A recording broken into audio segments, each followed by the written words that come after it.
Why do Russian billionaires keep getting killed? Putin has the guns, the soldiers, the assassins, and the poison. Being a billionaire is not an exemption. With one wrong move, they may be imprisoned, lose their empires, be exiled, or suicided. So you must strictly follow only his rules. An oligarch is a very rich corporate executive with political connections. They gained prominence in the 1900s during the privatization era and following the fall of the Soviet Union. Many Russian oligarchs have been deeply associated with and benefited from Putin's government, with some even holding official roles. The oligarchs live privileged and famous lifestyles as long as they are loyal to President Vladimir Putin, with super yachts, private schools, private aircraft, and sports clubs. However, one wrong move against Putin threatens this way of life. So the question here is, why are Russian billionaires being assassinated? And what do they do to end themselves in some of the worst situations? Let's find out. Boris Berezovsky was the sole child of a factory worker and a nurse, making him an unlikely billionaire contender. Back while the Soviet Union was still in place, he began importing computer software and cars. Boris was just like any other small-time businessman, but there was one thing that set him apart from the rest of the wannabe millionaires. He was good friends with the chief of staff of Russian President Boris Yeltsin, and that was all he needed to be selected as the head of huge Russian businesses such as airline Aeroflot, the automaker after the United States, the oil company CFNIFT, and a television station. Boris utilized his TV station to get closer to Putin when he was campaigning for president. He mocked Putin's opponents on the air and disseminated false news to make Putin appear good. When Putin became president, it appeared like Boris Berezovsky had nowhere to go but up. But suddenly, almost out of nowhere, he turned against Putin and began trash-talking about the new president's policies. He became a staunch critic of Putin. Nobody knows why he switched against Putin. Not long after fleeing to London to live in exile, Berezovsky found himself under investigation for fraud. The Russian government seized away his television assets, and he was discovered dead in March 2013, probably by suicide years later. Before his death, Berezovsky wrote to Putin, pleading for forgiveness and permission to return to Russia. A post-mortem examination concluded that it was indeed suicide, but just 2 days later, due to conflicting evidence, the coroner reversed his conclusion and left his death as an open verdict, indicating that his death appears suspicious, but there is insufficient evidence to determine whether it was a suicide or if he was suicided. After Boris died, another oligarch quickly stepped in to take his position. After Berezovsky was exiled, Roman Abramovich became the owner of the Chelsea soccer team. Roman took over practically all of his predecessor's businesses, and unlike his predecessor, he never ventured to criticize Putin. And he has served them well. He is now worth more than $13 billion. Being a Russian guard does not imply that you can persuade Putin. It does not imply that you have power over the Russian government, at least not anymore.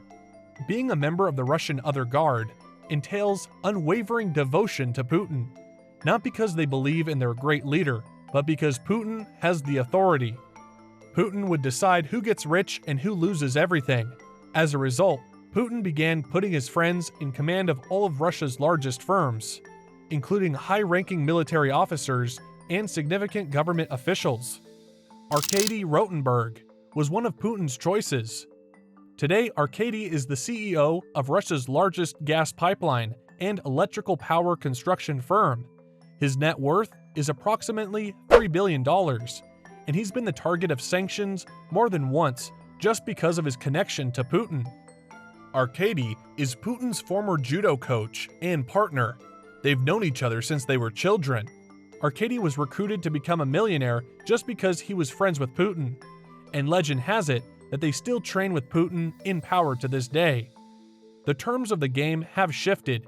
Instead of billionaires telling the government what to do, Putin told them what to do at the point of a gun. That infuriated the oligarch, who was determined to fight back. MIKHAIL KHODORKOVSKY was Russia's richest man in 2003, with an estimated net worth of $15 billion. MIKHAIL was the head of Yukos Oil Corporation and Russia's biggest oligarch. As Russia's wealthiest man, MIKHAIL believes he has some leverage with Putin. MIKHAIL didn't like all the new regulations Putin was imposing on the oligarchs, so he felt it was his job, as the country's richest man, to speak out. In February 2003, MIKHAIL attacked Putin in public, and his main target was government corruption. He had humiliated Putin, and now he had to face the consequences. Soon after the meeting, MIKHAIL's business partner was arrested, and his oil companies were guarded. But MIKHAIL refused to back down, and instead of respecting the warning Putin was sending him, he just kept speaking out louder and louder.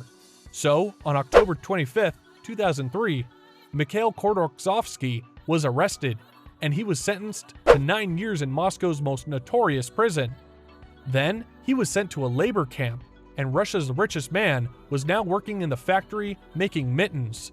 In less than 2 years, he lost everything: his company, his money, and his freedom. And by 2013, MIKHAIL had returned home. He now lives in exile in Switzerland. After MIKHAIL's fall from grace, it was evident that a new unspoken rule had arisen, and the message was plain: keep out of my politics, and I won't throw you in prison, destroy your company, and steal your wealth. And that message still holds true today. MIKHAIL LESIN was a media icon in Russia. He was also on good terms with Vladimir Putin, so much so that he served as his press secretary. LESIN amassed millions of dollars in real estate in the United States. His wife and children lived and worked in the United States. How could the owner of a Russian television news network be seen enjoying the American dream in California and becoming increasingly westernized? In 2011, the Kremlin became suspicious that he was working with the FBI. Those fears came true.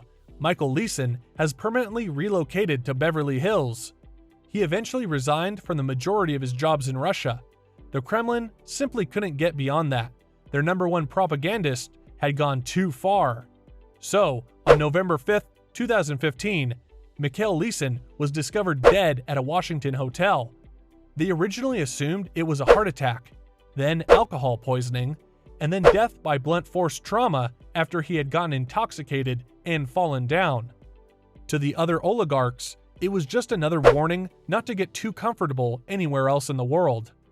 Then there's Vladimir GUSINSKY, Putin's most despised oligarch, who, like everyone else on the list, gained his fortune following the fall of the Soviet Union. The only difference was that he made his money on his own rather than by buying out Russian businesses. He played his political cards correctly with Yeltsin and followed the president's re-election. He was given the country's first private television network, NTV. When Putin became president, things began to change quickly.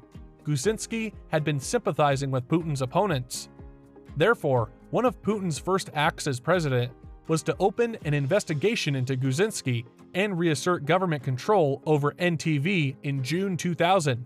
GUSINSKY was caught and imprisoned at the notorious Byaturka prison on unrelated charges. This place is terrible, since it is overcrowded and overheated, and as a result, diseases in the jail are a major problem. So officials increased prisoners and cells based on sickness: a cell for tuberculosis, a cell for AIDS, and a cell for users of a certain drug, into which GUSINSKY clearly did not fit. He would have been eaten alive if he was just a regular businessman. Thankfully, after public outcry, he was released 3 days later into house arrest. A few weeks later, he agreed to sell all his media assets forever. He wasn't going to risk another prison sentence for all the freedom of speech in the world pipeline. This video truly exemplifies the connection between Russia's billionaires and Putin. No matter how wealthy, powerful, or indispensable they believe they are, they will always be Putin's underdogs. Before we wrap up this video, I'd like to share a quote that inspires me to keep going. To create is effort. To copy is genius. Albert Einstein. If you want to start your own side hustle and start to expand your income, there are some videos marked below. Get in touch and we will get things moving. If you want to change your life, you need to make a change. If you enjoyed this video, please make sure to subscribe and turn on the notifications bell. Thank you for sticking with me all the way to the end. Take care, stay safe, and I will catch up with you soon.